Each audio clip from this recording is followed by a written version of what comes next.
शांति। आज हम मीठे बाबा के 10 अगस्त 2026 के मीठे महावाक्य सुनेंगे। प्यारे बाबा, आज हम बच्चों को कहते हैं, मीठे बच्चे, जैसे बाप अपकारियों पर भी उपकार करते हैं, ऐसे तुम भी फॉलो फादर करो, सुखदाई बनो। है ना, कोई तुम्हें कुछ भी दे, तुम सुख दो। इस देह को भूलते जाओ, क्योंकि बाबा को अपनी देह नहीं है, तो बाबा के अंदर सर्व गुण है। बाबा सर्व गुणों का सागर है। तो बाबा कहते तुम भी देह को भूलते जाओ, बाबा की याद में बाप समान स्थिति बनाओ। प्रश्न है, देही अभिमानी रहने वाले बच्चों की मुख्य निशानियां क्या होंगी? है ना, बाबा कहते बच्चे जो पुरुषार्थ कर देही अभिमानी बनते हैं, उनकी मुख्य निशानियां क्या होंगी? उत्तर है, पहली निशानी, उनका आपस में बहुत बहुत रूहानी प्रेम होगा। है ना, अंडरलाइन करना, रूहानी प्रेम, सिर्फ प्रेम नहीं, आपस में एक तो प्रेम होगा और वो भी रूहानी प्रेम। दूसरा, वे कभी एक दो की खामियों का, कमियों का वर्णन नहीं करेंगे। है ना, ये है देही अभिमानी की निशानी। अगर एक दो की कमियों का वर्णन अभी भी चलता है, तो अवस्था देही अभिमानीपन की नहीं है। तीसरा, वे बहुत बहुत सुखदायी होंगे, क्योंकि देही अभिमानी बच्चे बाप की याद में बाप समान सुखदायी होते हैं। चौथी निशानी, उनकी खुशी कभी गायब नहीं होगी। है ना, क्योंकि बाबा की याद से तो खुशी की खुराक मिलती है, सदा अपार खुशी में रहेंगे। पांचवी निशानी, कभी मतभेद में नहीं आएंगे। है ना, मतांतर तो होगा, ज़रूर है, आत्मा अलग अलग है तो मत भी अलग अलग होगी, लेकिन मतभेद में नहीं आएंगे, एक की मत दूसरे से टकराएगी नहीं। छठी निशानी, हम आत्मा भाई भाई हैं, इस स्मृति से गुणग्राही होंगे, उन्हें सबके गुण ही दिखाई देंगे। है ना, एक तो आत्मिक स्मृति में रहेंगे, आत्मिक स्मृति में रूहानी स्नेह इमर्ज रहता है, और ये रूहानी स्नेह हमें एक दो के गुण देखने की शक्ति देता है। वे खुद भी गुणवान होंगे और दूसरों को भी गुणवान बनाएंगे। सातवीं निशानी, उन्हें एक बाप के सिवाय और कोई याद नहीं आएगा। ओम शांति। तो सातों निशानियां चेक कर लेना, उससे मालूम पड़ जाएगा कि कैसी अवस्था है, देही अभिमानी बने हैं। बाबा कहते, ऊंचते ऊंच बेहद के बाप के सम्मुख तुम सब बच्चे बैठे हो। तुम कितने भाग्यशाली हो जो ऐसा बाप मिला है। है ना, बाबा कहते ऐसा बाप मिलना माना भाग्य के द्वार खुलना, स्वयं भाग्य विधाता मिल गया, इससे ज़्यादा बड़ा भाग्य क्या होगा। बाबा कहते तुम बहुत भाग्यशाली हो। तुम ज्ञान सागर बाप के पास आए हो, ज्ञान रत्नों से झोली भरने, कमाई करने। बाबा कहते हम बाबा के पास क्यों पहुँचे हैं? बाबा हमारी झोली में ज्ञान रत्न भर रहे हैं। है ना, सबसे ऊंचा खजाना है ज्ञान रत्न। यही ज्ञान रत्न कल स्थूल रत्न बन जाएंगे। इन्हीं ज्ञान रत्नों के आधार से हम कल स्वर्ग में सर्व खजानों के मालिक बनेंगे। तो बाबा कहते तुम इतने भाग्यवान हो जो स्वयं ज्ञान सागर तुम्हारी झोली में ज्ञान रत्न भर रहे हैं। बाप तुम मीठे मीठे बच्चों को कितना ऊंच ले जाते हैं। बाप तो सिर्फ तुम बच्चों को ही देखते हैं, उनको तो किसी को याद नहीं करना है। बाबा हमें उलहना भी देते हैं कई बार कि बच्चे तो अनेकों को याद करते हैं, मैं तो सिर्फ बच्चों को याद करता हूँ। इनकी आत्मा को तो बाप को याद करना है ना, ब्रह्मा बाबा भी बाबा को याद करेंगे। बाप कहते हम दोनों तुम बच्चों को ही देखते हैं ना, शिव बाबा भी ब्रह्मा बाबा भी दोनों का पूरा ध्यान किस पर रहता है? बच्चों पर, है ना। उसी ध्यान की शक्ति से तो हमारी पालना होती है। तुम आत्मा को तो साक्षी हो नहीं देखना है, परंतु बाप के संग में मैं भी ऐसे देखता हूँ, है ना। ब्रह्मा बाप भी शिव बाबा के साथ बिल्कुल साक्षी होकर सबको देखते हैं। मुझ आत्मा को तो साक्षी हो नहीं देखना है, बाबा कहते हैं बाप के साथ रहता तो हूँ ना, ब्रह्मा बाबा कह रहे हैं। उनका बच्चा हूँ तो साथ में देखता हूँ। अब ब्रह्मा बाप शिव बाबा के साथ रहते हैं तो जो शिव बाबा देखते हैं ब्रह्मा बाबा भी देखते हैं। मैं विश्व का मालिक बन घूमता हूँ, है ना। बाबा कहते हैं शिव बाबा मुझे बहुत सैर कराते हैं, जैसे कि मैं ही ये करता हूँ, है ना। मैं दृष्टि देता हूँ। बाबा कहते हैं मेरे ही नैनों से शिव बाबा दृष्टि देते हैं, तो मुझे ऐसा लगता है मैं ही देता हूँ। देह सहित सब कुछ भूलना होता है ना। ऐसी कंबाइंड स्थिति बाबा के साथ जैसे ब्रह्मा बाबा की है, ऐसी होनी चाहिए, है ना। मेरी देह भी याद ना आए, सब कुछ साक्षी होकर देखे, बस एक मेरा बाबा, बाकी सब कुछ में साक्षीपन आ जाए। बाकी बाप और बच्चा जैसे एक हो जाते हैं। तो बाप समझाते हैं मीठे बच्चे खूब पुरुषार्थ करो, जैसे बाप अपकारियों पर भी उपकार करते हैं, ऐसे तुम भी फॉलो फादर करो, सुखदायी बनो। लेकिन उसके लिए पहले बाप समान स्थिति बनाने का पुरुषार्थ करना पड़े, है ना। बाप समान कर्तव्य करने के लिए बाप समान स्थिति चाहिए, और बाप समान स्थिति के लिए पुरुषार्थ चाहिए। आपस में कभी लड़ो झगड़ो नहीं, अपने को आत्मा समझ इस देह को भूलते जाओ।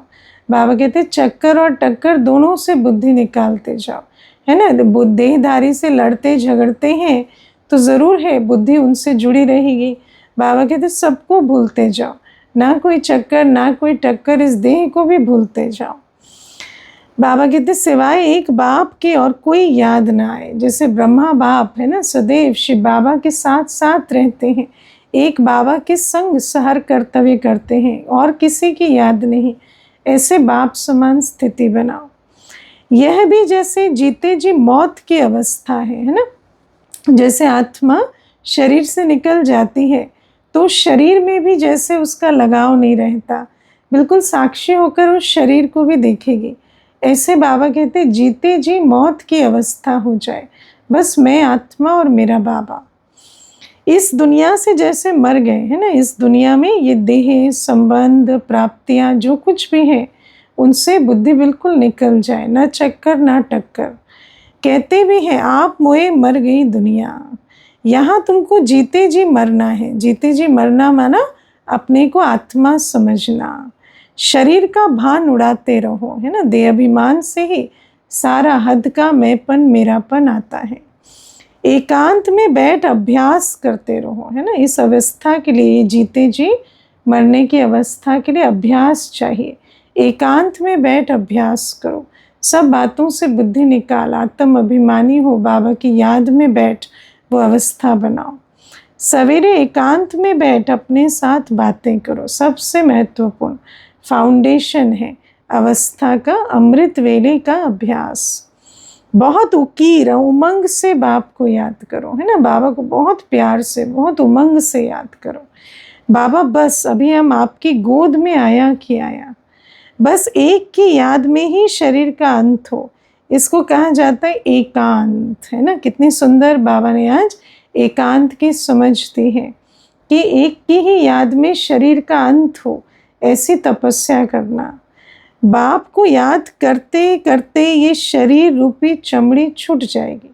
पहले तो बुद्धि से इस शरीर रूपी चमड़ी को पूरा भूल जाओ, तो फिर जब सच में ये चमड़ी छूटेगी तो बाबा की याद में रह सकेंगे। तुम जानते हो ये पुरानी दुनिया, पुरानी देह खलास हो जानी है, बाकी पुरुषार्थ के लिए थोड़ा सा संगम का समय है ना। बाबा कहते थोड़ा सा संगम का समय है। ये क्यों मिला है? पुरुषार्थ के लिए, है ना। बाबा कहते ये जो पुरानी देह और दुनिया है ये तो समाप्त खलास हो जानी चाहिए, लेकिन ये जो थोड़ा सा समय रहा हुआ है ये पुरुषार्थ के लिए मिला है। बच्चे पूछते हैं बाबा ये पढ़ाई कब तक चलेगी? बाबा कहते जब तक दैवी राजधानी स्थापन हो जाए तब तक सुनाते रहेंगे, है ना। बाबा कहते हैं ना, जब तक जीना है तब तक पढ़ना है, जब तक शरीर ना छूट जाए, जब तक राजधानी तैयार ना हो जाए, ट्रांसफ़र ना हो जाए, तब तक अंतिम दिन तक भी पढ़ना है। फिर ट्रांसफ़र होंगे नई दुनिया में। ये पुराना शरीर है, कुछ ना कुछ कर्म भोग भी चलता रहता है ना। तो बाबा कहते हैं कर्म भोग भी ना खींचे, ऐसे कर्मयोग की स्थिति हो, इसमें बाबा मदद करे ये उम्मीद नहीं रखनी चाहिए। कई सोचते हैं कि कर्म भोग आया तो बाबा मदद कर उस कर्म भोग से पार कराएंगे। बाबा कहते हैं ऐसी उम्मीद नहीं रखो, अब तो इस शरीर को भी छूटना है, तो इस कर्म भोग के चक्कर में भी नहीं पड़ना है, बस उसे बाबा की याद से चुक्त करते और फिर अपने वापस जाने की तैयारी करनी है। बाबा कहते दिवाला निकला, बीमार हुआ, बाप कहेंगे ये तुम्हारा हिसाब किताब है ना, उसको योग बल से चुक्त करो। उसमें बाबा से ये नहीं सोचो कि बाबा दिवाला निकला तो ठीक करेंगे, बीमारी हुई तो ठीक करेंगे। उससे क्या होता है, ये झूठी उम्मीद से फिर धोखे का अनुभव करते हैं, दिल टूट जाते है ना। फिर कई है फिर बाबा पर ही प्रश्न उठा देते हैं, लेकिन बाबा कहते हैं ये तो हिसाब किताब है, चुक्त होने के लिए आए हैं, इनको योग बल से चुक्त करो। बाबा मदद करेंगे तो फिर चुक्त कैसे होंगे। बाबा कहते हैं हाँ फिर भी योग से आयु बढ़ेगी, है ना, ये मदद ज़रूर मिलती है, योग से मिलती है।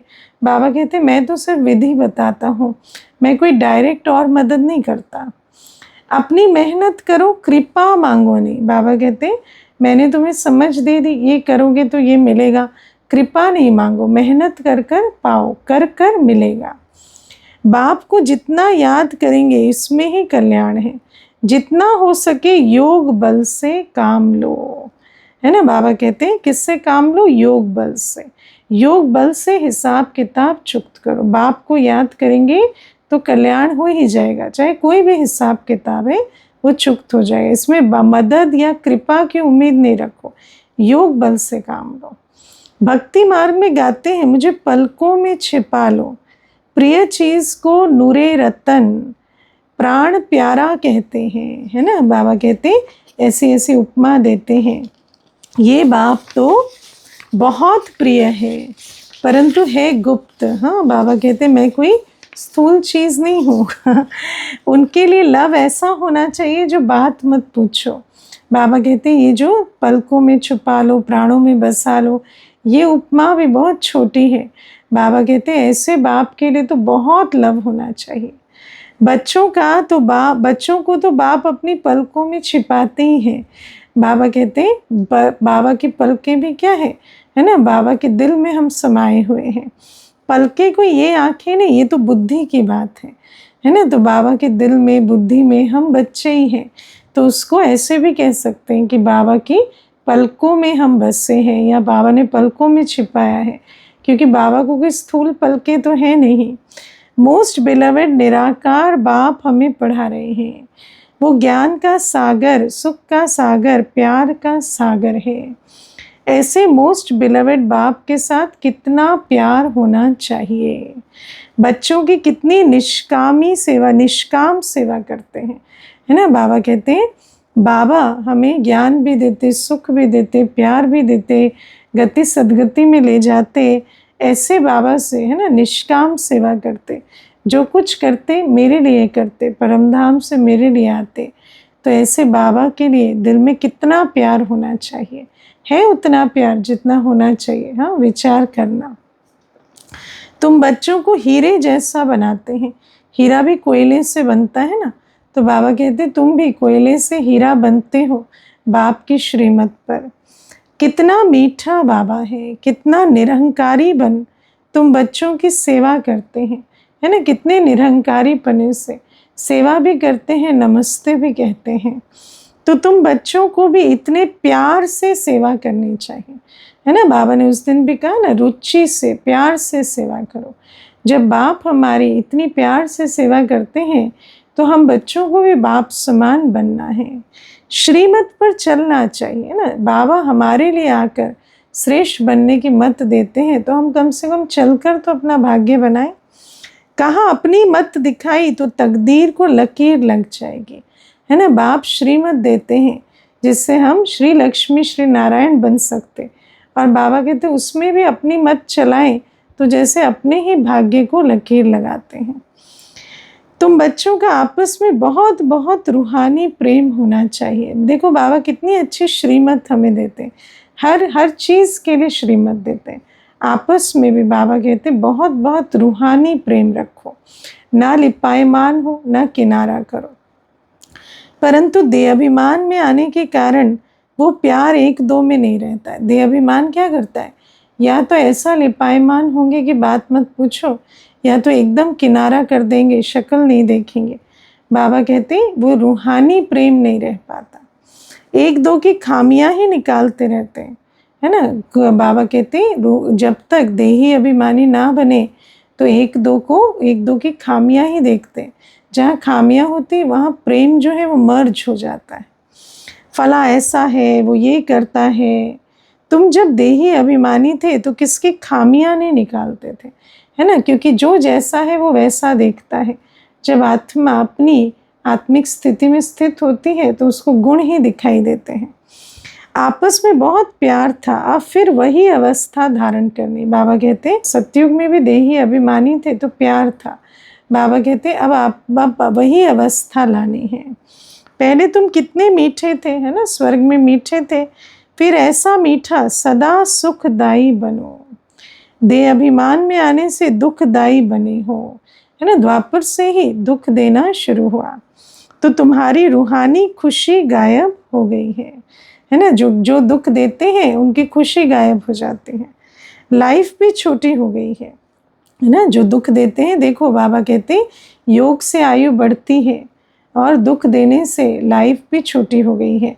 द्वापर से देखो क्या हो गया, द्वापर से अकाल मृत्यु भी शुरू हो गई, ऐसी लंबी आयु भी नहीं रही। और बाबा कहते खुशी भी गायब हो गई, दुख दाम बन गया है। अब फिर बाप आया है तुम्हें सतोप्रधान बनाकर सदा सुखदाई बनाने।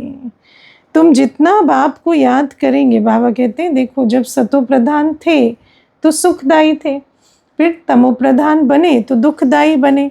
तो बाबा कहते हैं अब फिर सतोप्रधान बनाने बाबा आए हैं।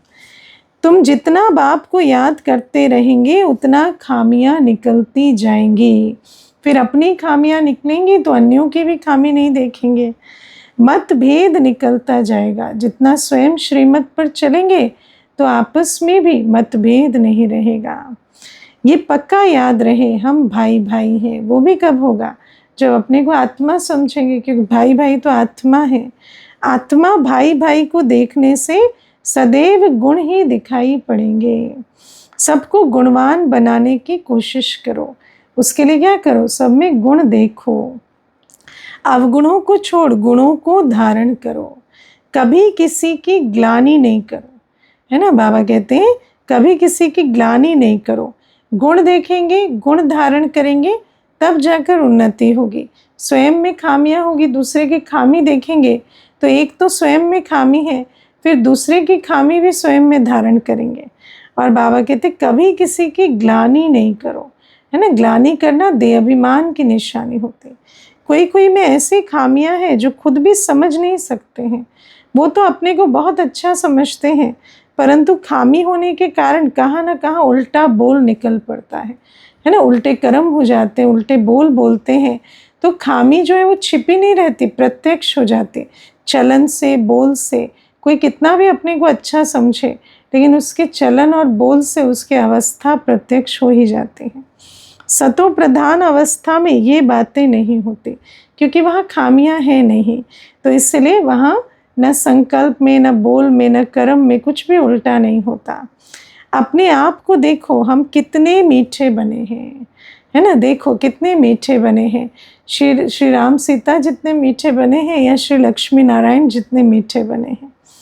हमारा बाप के साथ कितना लव है ना, सोचो। क्योंकि मीठे बनने की विधि है मीठे बाबा के साथ लव रखना। जिससे लव होता है ना, उसके समान बनते जाते हैं। बाप से लव ऐसा हो जो एकदम चटका रहे, है ना। जितना लव होगा उतनी याद होगी, और याद जितनी होगी उतना बाप के गुण मेरे गुण बनेंगे। बाबा आप हमको कितना ऊंच समझदार बनाते हो, स्वर्ग का मालिक बनाते हो। ऐसे अंदर में बाप की महिमा कर गदगद होना चाहिए, है ना। अंदर अंदर बाबा से ऐसी रूरिहान चले, बाबा की महिमा करो। तो बाबा की महिमा करने से स्वयं गदगद हो जाएंगे, क्योंकि बाबा की महिमा करना माना अपने भाग्य की महिमा करना। बाबा तो मेरा है ना, तो बाबा की महिमा करना माना ऐसा ऊंचा बाप मुझे मिला है, इस नशे में रहना। तो बाबा कहते हैं रूहानी खुशी में रहना चाहिए, है ना। कौन सी खुशी में? रूहानी खुशी में, क्योंकि जिस्मानी खुशी तो अल्पकाल की होती है। गाते भी है, खुशी जैसी खुराक नहीं, खुशी है आत्मा की खुराक, है ना। खुशी को कहते हैं, एक तो खुशी खुराक है, फिर खुशी खजाना है, और फिर खुशी खुशी तो है ही। तो आत्मा की हेल्थ, वेल्थ, हैप्पीनेस तीनों है खुशी। बाप के मिलने की भी कितनी खुशी रहनी चाहिए। संगम पर ही तुम बच्चों को 21 जन्मों के लिए सदा खुशी में रहने की खुराक मिल जाती है ना। बाबा कहते हैं एक जन्म ऐसी खुराक मिलती है जो 21 जन्म सदा खुश रहते हो। फिर कोई को किसी बात की चिंता नहीं रहती। जहाँ खुशी नहीं होती ना, वहाँ चिंता होती है। जहाँ अंदर खामियां होती हैं, वहाँ खामियां देखते हैं और ग्लानि करते हैं। देखो बाबा कितने सुंदर नियम हमें समझाते हैं। अभी कितनी चिंताएं हैं, है ना, क्योंकि अंदर खुशी नहीं है, इसलिए उसका असर फिर शरीर पर भी आता है। चिंता तो चिता के समान है ना, शरीर पर भी असर आता है। शरीर भी रोगों का घर बनता है, चिंता से बड़ा कोई रोग नहीं है। एक दो की यह जबरदस्त, बाबा कहते हैं एक दो की यह जबरदस्त खातिरी करनी चाहिए, है ना। हर एक को खुशी की खुराक खिलाओ। ऐसी खातिरी मनुष्य की कर नहीं सकते। ये जो खुशी की खुराक है, ये खिलाकर खातिरी सिर्फ हम बच्चे कर सकते हैं। तुम बाप की श्रीमत पर यह खातिरी करते हो। खुश खैराफत भी ये है कि किसको बाप का परिचय देना, है ना, और किसी को खुशी की खुराक देना, अर्थात सुख के सागर का परिचय बता देना। जब सुख के सागर का परिचय मिल जाएगा तो खुशी का खजाना सदाकाल के उनका हो जाएगा। ये ज्ञान और योग की फर्स्ट क्लास वंडरफुल खुराक है ना। बाबा को जानना माना ज्ञान और योग समझ जाना, और ज्ञान और योग से आत्मा सर्व खजानों की मालिक बन जाती है। ये खुराक एक ही रूहानी सर्जन द्वारा मिलती है, इसलिए पहले सर्जन का परिचय देना है। मन मना भव मध्याजी भव, बस 2 वर्जन्स की खुराक है ना। 2 ही वर्जन, 2 बोल है। एक बाबा को याद करो, दूसरा वर्षे को याद करो। मोस्ट बिलवेड बाप से विश्व की बादशाही मिलती है ना। बाबा को याद करने से विश्व का मालिक बनेंगे, ये कोई कम बात थोड़ी है। ये एक बात धारण हो जाए तो बाप की याद से विश्व का मालिक बन सकते हैं। यह है खुशी की खुराक। ये 2 वचन ही नामी ग्रामी हैं। इन 2 वचनों से मन मना भव मध्याजी भव, ये 2 वचनों से तुम एवर हेल्दी एवर वेल्दी बन जाते हो, है ना। क्योंकि फॉर्मूला मिल गया ना विश्व का मालिक बनने का, और विश्व के मालिक तो है he ever healthy ever wealthy.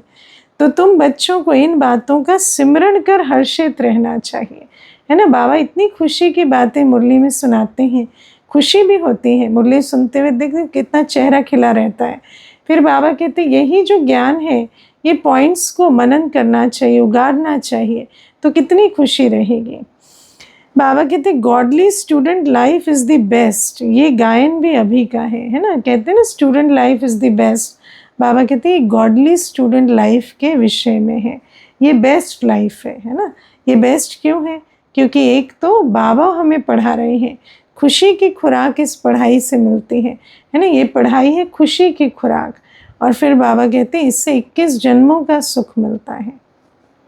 जितना हो सके 1-2 को ये रूहानी खुराक पहुंचाओ, 1-2 की उन्नति करो, टाइम वेस्ट ना करो, है ना। बाबा कहते हैं जो समय सेवा में नहीं बीतता है, अगर किसी का कल्याण नहीं करते, याद का खाता जमा नहीं करते, तो जैसे संगम युग का टाइम वेस्ट हुआ। बाबा ने बताया ना, ये जो समय मिला है ये पुरुषार्थ के लिए मिला है। अगर इस समय को पुरुषार्थ में नहीं लगाया तो जैसे समय को गंवाया। तो बाबा कहते बड़े धीरज से, गंभीरता से, समझ से बाप को याद करो। सुना, बाबा को याद करने में समझ चाहिए, गंभीरता चाहिए और धीरज चाहिए। अपनी जीवन हीरे जैसी बनाओ। बाबा कहते हैं जब हीरे तुल्य जीवन बनाने वाला बाप आया है, वो पढ़ा रहे हैं, तो उनकी श्रीमत पर चलकर हीरे जैसी जीवन बनानी चाहिए।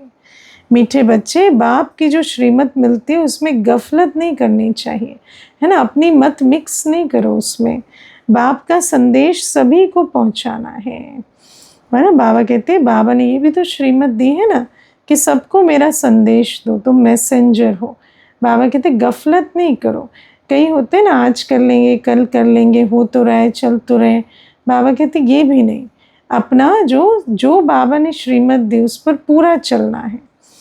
बाप का मैसेज सभी को मिलना तो है ना, मैसेज तो हर आत्मा का हक है ना, बाबा का परिचय मिलना चाहिए। तो बाबा कहते हैं वो तो देना पड़े ना। मैसेज बहुत सहज है, सिर्फ बोलो, अपने को आत्मा समझ, बाप को याद करो और कर्मेंद्रियों से मनसा वाचा कर्मणा कोई भी बुरा कर्म नहीं करो। कितना सुंदर मैसेज बाबा कहते हैं। एक तो आत्मा समझ बाबा को याद करो, फिर वहाँ से तो जैसे गुण शक्तियाँ खजाने भर रहे हैं, लेकिन साथ में ये भी सावधानी रखो कि मनसा वाचा कर्मणा कोई बुरा कर्म ना हो, क्योंकि बुरे कर्मों से फिर आत्मा की शक्ति क्षीण भी हो जाती है। एक दिन तुम्हारे साइलेंस बल का आवाज़ निकलेगा, है ना। जैसे बीज होता है, बहुत साइलेंस में जैसे उगता रहता है, लेकिन फिर प्रत्यक्ष हो जाता है ना। बाबा कहते हैं ऐसे तुम भी जो गुप्त मेहनत करते हो, ये एक दिन प्रत्यक्ष हो जाएगी। कोई भी, बाबा कहते हैं दिन प्रतिदिन तुम्हारी उन्नति होती जाएगी। और बिल्कुल सच है, इतने वर्ष हो गए, देख रहे हैं यज्ञ उन्नति को ही पाया है। तुम्हारा नाम बाला होता जाएगा, सब समझेंगे अच्छी संस्था है, अच्छा काम कर रहे। सोचो कब के महावाक्य है ना। और आज बिल्कुल ये आवाज़ फैल गया है। रास्ता भी बहुत सहज बताते हैं, कहते हैं ना सचमुच इनका राजयोग बहुत अच्छा है। बाबा कहते हैं ये ब्राह्मणों का झाड़ बहुत बढ़ता जाएगा, प्रजा बनती रहेगी, है ना। राजा तो थोड़े निकलते हैं, प्रजा तो ढेर बनती है। आज देखो कितने टीवी के माध्यम से ऐसे वैसे कितने सुनते हैं। तो बाबा कहते ढेर प्रजा बनेगी, और आज प्रत्यक्ष में बन भी रही है। सेंटर्स बहुत वृद्धि को पाएंगे। देखो कितने सेंटर्स हो गए, सारी एक एक बाबा की। बाबा तो त्रिकालदर्शी है ना, तो बाबा के एक एक महावाक्य आज प्रत्यक्ष है ना फलीभूत होते दिखाई दे रहे हैं। ये ब्राह्मणों का झाड़ बहुत बढ़ता जाएगा, प्रजा बनती रहेगी। बाबा कहते हैं सेंटर्स बहुत वृद्धि को पाएंगे, तुम्हारी प्रदर्शनी भी गांव-गांव में होगी। तुम बच्चों को बड़ी भारी सर्विस करनी है, पूरे विश्व की सर्विस है, वो भी रूहानी। तुम्हारे नए नए सेंटर्स खुलते जाएंगे, जिसमें अनेक मनुष्य आकर अपनी जीवन हीरे जैसी बनाते रहेंगे। तुम्हें बहुत प्यार से एक एक की संभाल करनी है ना। भले वृद्धि हो, लेकिन एक एक रतन की संभाल बड़े प्यार से करनी है। कहाँ किसी बेचारे के पैर खिसक ना जाए, है ना। बाबा कहते हैं बच्चे भले, बच्चों को तो बाबा का बनते इतने माया के वार होते हैं, तो पालना ऐसे करो कि माया जीत बने, पाँव खिसके नहीं। जितने जास्ती सेंटर्स होंगे उतना जास्ती आकर जियदान पाएंगे। बाबा कहते हैं सबसे बड़ा पुण्य का कर्तव्य है संगम युग में सेंटर्स खोलने के निमित्त बनना, क्योंकि ये सेंटर्स नहीं है तो जियदान देने के, है ना, जैसे स्थान है। तो बाबा कहते हैं जितने खुलेंगे उतने ज़्यादा जियदान बन पाएंगे। कोई भी सेंटर खुलता है तो कितनी आत्माओं का कल्याण होता है। जब आप बच्चों का प्रभाव निकलेगा तो बहुत बुलाएंगे कि यहाँ आकर हमको मनुष्य से देवता बनाने का राजयोग सिखाओ। बाबा कहते हैं एक बार नाम बाला हो गया तो फिर तो अनेक आएंगे, ऑफर भी करेंगे, है ना। यहाँ स्थान खोलो, हम स्थान देते हैं, यहाँ सिखाओ करो। आगे चलकर बहुत धूमधाम होगी कि वही भगवान आकर आबू में पधारे हैं। बाबा कहते हैं आगे तो बहुत ऐसे नगाड़े बजेंगे कि देखो धरती पर भगवान आ गया है। ये ब्रह्मा कुमारियाँ जो कहती थी आबू में भगवान आए हैं, ये सच है। तुम बच्चे देख रहे हो कि इस समय पुरानी दुनिया में अनेक इंटरनेशनल रोलें हैं, है ना। देखो आजकल कैसे इंटरनेशनल रोलें हैं। एक देश दूसरे देश से युद्ध करता है, लेकिन वो एक देश की प्रॉब्लम नहीं है, कई देश मिले हुए हैं, है ना। अब ये सभी रोलें ख़त्म होने हैं, इसकी तुम्हें कोई भी फिक्रात नहीं करनी है। बाबा कहते हैं वो सब चलने दो, अभी तो सब ये रोले भी, सारी पुरानी दुनिया ही समाप्त होनी है, तुम तो बस नई दुनिया की तैयारी करो। तुम सबको सुनाओ कि इसकी परवाह नहीं करो, क्योंकि परवाह उसकी की जाती है जो ड्रामा अनुसार बदलने का है। ये जो रोले हैं ये तो वृद्धि को ही पाने हैं ड्रामा अनुसार, तो उनकी क्या परवाह करनी है। अब यह पुरानी दुनिया गई की गई, इसमें मोह नहीं रखना है ना। जो चीज़ भावी है, जो भावी है ना, उसको समझ कर मोहजीत बनना है। उसमें परवाह रखेंगे तो फिर क्या होगा, और ही नुकसान का, दुख का अनुभव होगा। अगर मोह होगा, हृदय शुद्ध नहीं होगा, तो अपार खुशी भी नहीं रहेगी, है ना। क्योंकि किसी भी वस्तु से या पुरानी दुनिया की चीज़ से मोह है तो उसमें तो हलचल रहेगी ही, और जैसे उसमें हलचल होगी अपनी खुशी में भी हलचल होगी। बच्चों को अथाह ज्ञान धन का खजाना मिलता रहता है तो अपार खुशी होनी चाहिए, लेकिन कब होगी, जब उस ज्ञान धन को बुद्धि में उगारेंगे। जितना हृदय शुद्ध होगा उतना औरों को भी शुद्ध बनाएंगे। अगर औरों को नहीं बनाते तो अपना हृदय भी उतना शुद्ध नहीं है।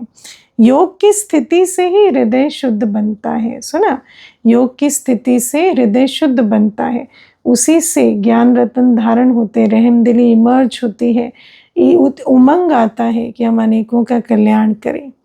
तुम बच्चों को योगी बनने बनाने का भी शौक होना चाहिए, है ना। योगी बनने बनाने का शौक है ना। दुनिया में कहते हैं ना मुझे शौक है, बाबा कहते हैं तुम्हें क्या शौक होना चाहिए, योगी बने और बनाए, है ना। जो जिस चीज़ की वैल्यू समझता है उसका शौक रखता है।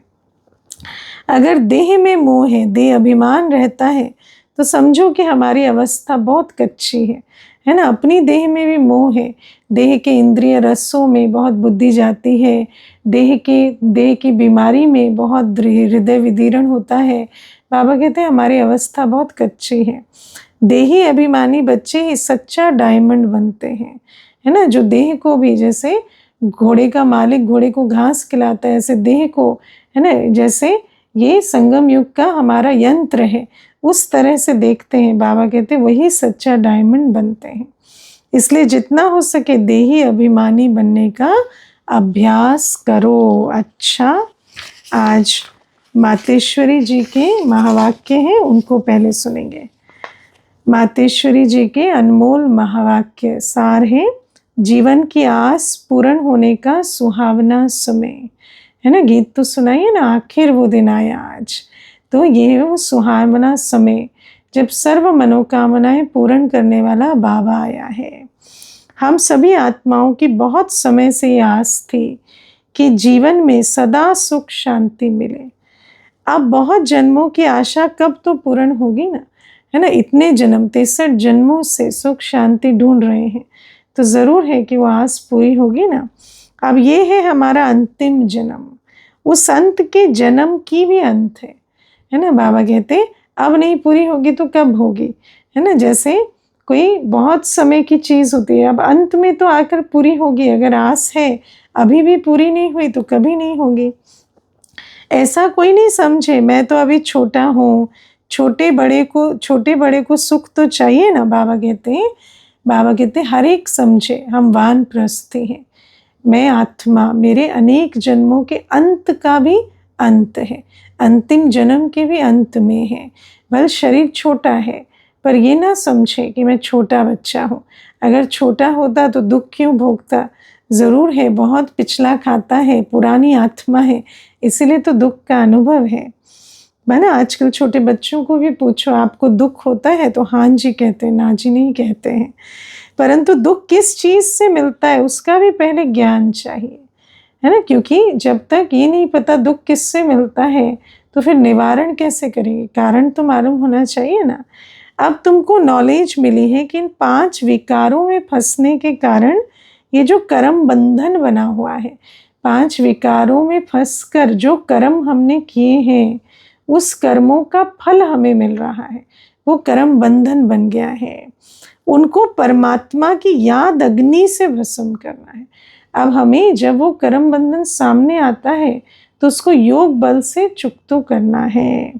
ये है कर्म बंधन से छूटने का सहज उपाय। इस सर्वशक्तिवान बाबा को चलते फिरते श्वासों श्वास याद करो, है ना। क्योंकि कर्म बंधन कब आए पता नहीं, तो कर्म योगी नहीं रहेंगे तो चुप तो कैसे करेंगे।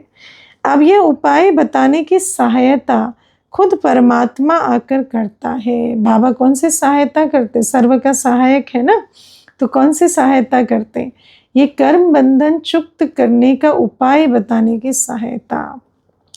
परंतु इसमें पुरुषार्थ तो हर एक आत्मा को करना है। उपाय बता देते हैं पर उपाय पर चलना तो स्वयं है। बाबा कहते हैं आत्मा परमात्मा तो बाप टीचर गुरु रूप में आए हमें वर्षा देते हैं।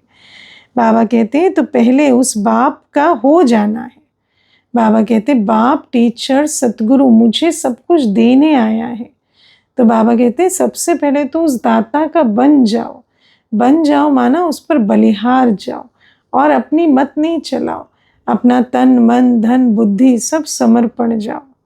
बाबा कहते हैं फिर टीचर से पढ़ना है, पहले तो बाप का बने फिर टीचर से पढ़े, है ना। जिस पढ़ाई से भविष्य जन्म जन्मांतर सुख की प्रारब्ध बनेगी, है ना। एक जन्म की नहीं, जन्म जन्मांतर सुख की प्रारब्ध इस पढ़ाई से बनने वाली है।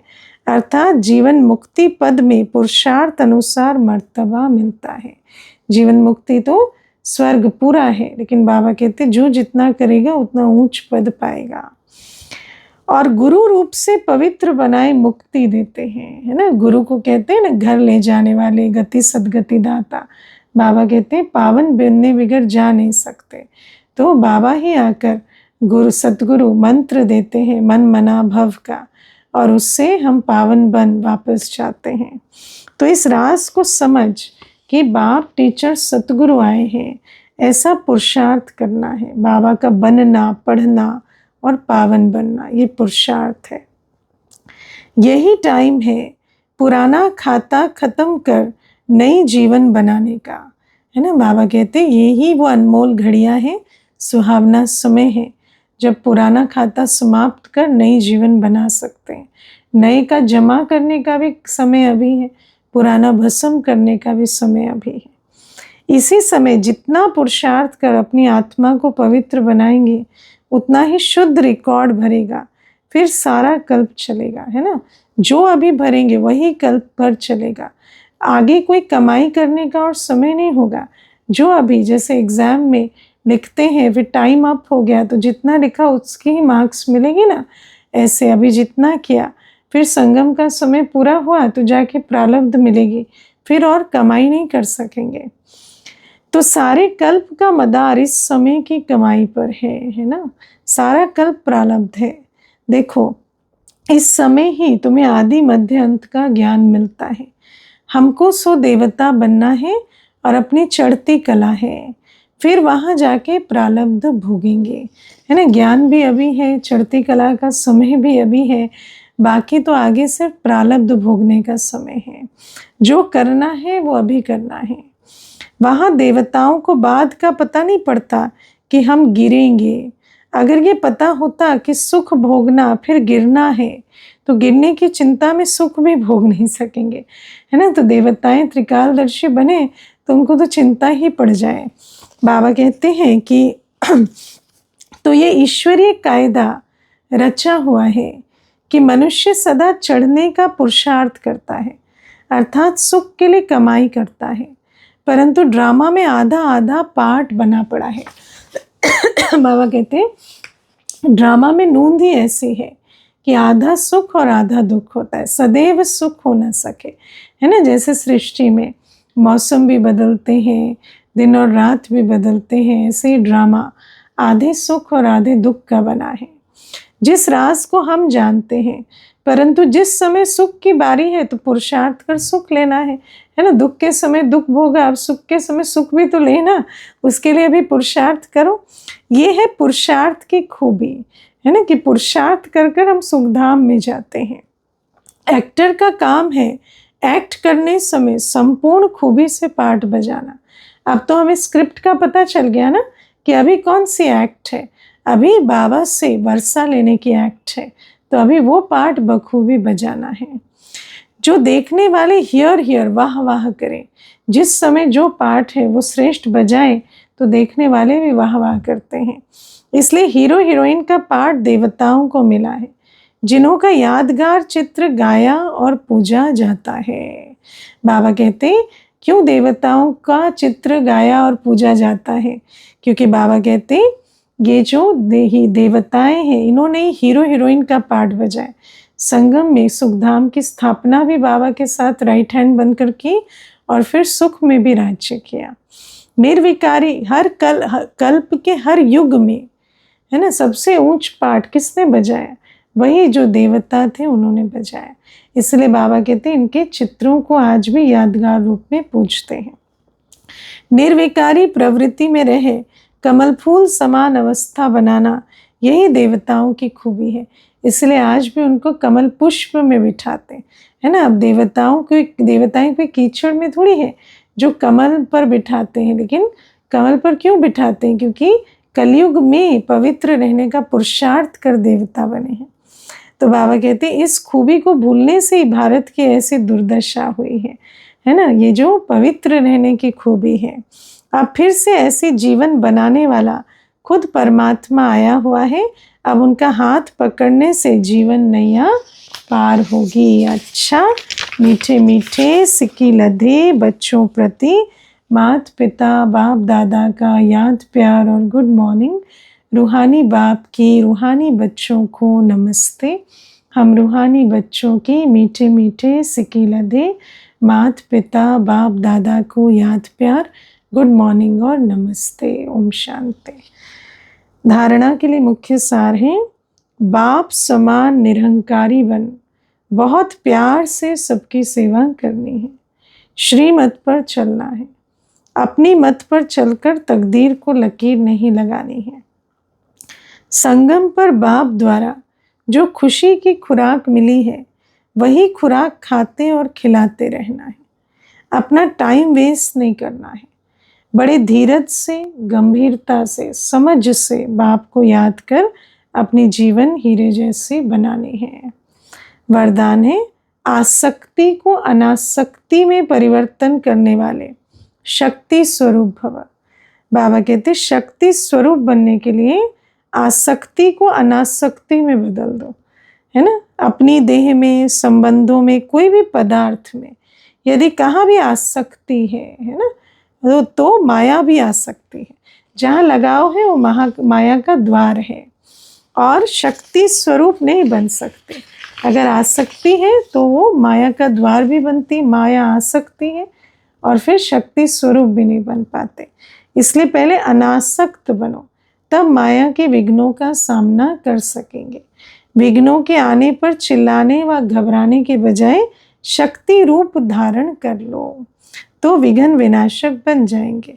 बाबा कहते अनासक्ति पर विजय पाएंगे, शक्ति स्वरूप बनेंगे तो शक्ति स्वरूप से विघ्नों पर विजय पा सकेंगे। स्लोगन है, रहम निस्वार्थ और लगाव मुक्त हो, स्वार्थ वाला नहीं, है ना। कई बार स्वरूप रहम का होता है पर पीछे होता है स्वार्थ या लगाव, है ना। जैसे मेरा है उस पर रहम आ रहा है तो लगाव है, वो रहम नहीं है। अगर किसी कारण से ये चाहिए, हम इनको ये रहम करेंगे तो ये हमें ये शफा देंगे, ये रहता है तो वो भी क्या हुआ, वो स्वार्थ हुआ। तो बाबा कहते हैं रहम दिल की भावना से सेवा भाव इमर्ज होता है। जहाँ रहम दिल निस्वार्थ नहीं, वहाँ सेवा का भी खाता जमा नहीं होता। अव्यक्त इशारे, अपवित्रता के बीज को भी समाप्त कर संपूर्ण स्वच्छ अर्थात पवित्र बनो। आज के पॉइंट, मैं संगम युगी ब्राह्मण हूँ। ये व्यर्थ संकल्प, अपवित्रता के संस्कार शूद्र के संस्कार व स्वरूप है, ये पिछले जन्म की चीज है। ऐसा अनुभव हो कि ये अपवित्रता और विस्मृति के संस्कार जो मेरे अर्थात ब्राह्मणपन के नहीं लेकिन शूद्रपन के हैं, उनको मेरा समझते हो तो माया के वश होकर परेशान होते हो, है ना। संस्कार रहे पर अगर संस्कार में मेरापन नहीं है तो संस्कार हमें परेशान नहीं कर सकते। अच्छा, ओम शांति।